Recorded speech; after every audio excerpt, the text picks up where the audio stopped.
Eto mga SSS pensioners, atin pong pag-uusapan ang SSS Pension Booster dahil ito po ay nagkaroon ng 6.2%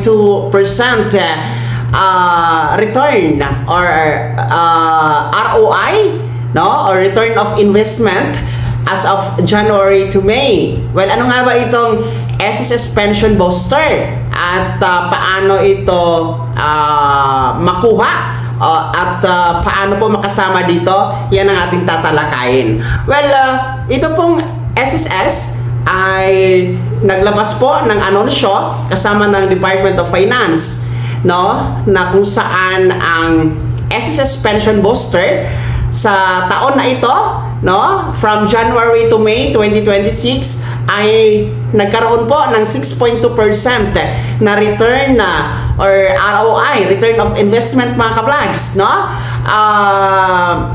Na kung saan mas mataas ito kaysa nagdaang taon, no? Sa parihong period from January to May 2026.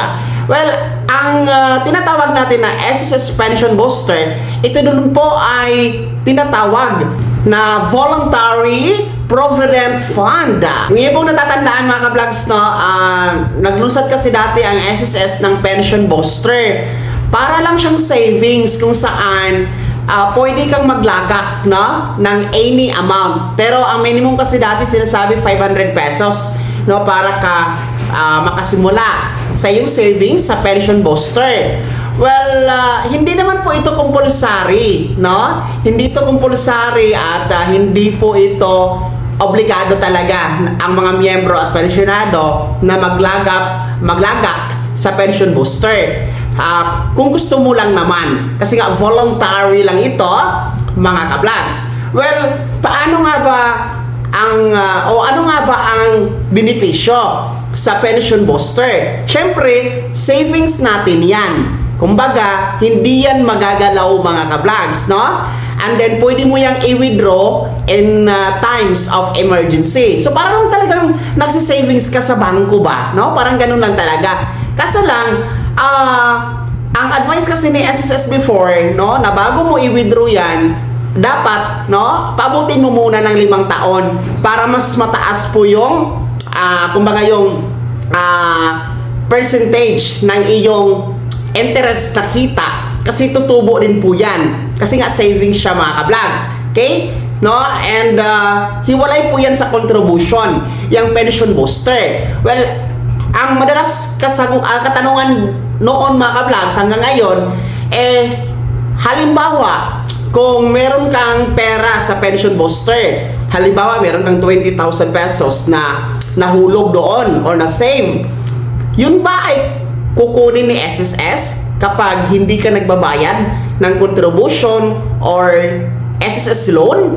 Well, ang sagot hindi po. Hindi yun gagalawin ni SSS. Talagang nasa Pension Booster savings lang po talaga siya. Hindi siya maaring galawin sa ibang bagay kahit hindi ka nagbabayad ng loan or contribution. Yun yung assurance naman po ni SSS before. Kasi nga, for emergency mo yon, kung gusto mo siyang i-withdraw, no? Kung wala ka talagang mapagkukunan, andyan po ang Pension Booster kung meron kang na savings dyan mga ka-vlogs. Paano nga ba mag-save dyan sa Pension Booster? Pwede po online ha. Gamitin niyo po ang inyong SSS portal, yung may SSS account niyo. I think nasa services siya. Tingnan niyo lamang po yung Pension Booster. I-click niyo po, no, para ma-register kayo, para makasimula kayo sa inyong savings, o pumunta kayo sa pinakamalapit na branch ng SSS para po sa karagdagang impormasyon at mag-guide po kayo. Sa ngayon kasi mga ka-vlogs, medyo hindi masyado na pag-uusapan ng Pension Booster, no? Pero yan po ang anunsyo ng SSS na nananatili po yan na reliable, no, matatag, malakas, mas palakasin pa, at safety po, no, sa pag save dyan sa Pension Booster natin. Katunayan, no, merong 6.2% ang return of investment or ROI ang naitala, no, from January to May ng taon na ito 2026. Kaya sino sa inyo dito ang mga nakalagak sa pension booster. Kumusta naman ang inyong experience, no? Ibahagi niyo po sa comment section na nasa baba. Maraming salamat sa pagtutok. God bless. Mag-ingat mga vlogs.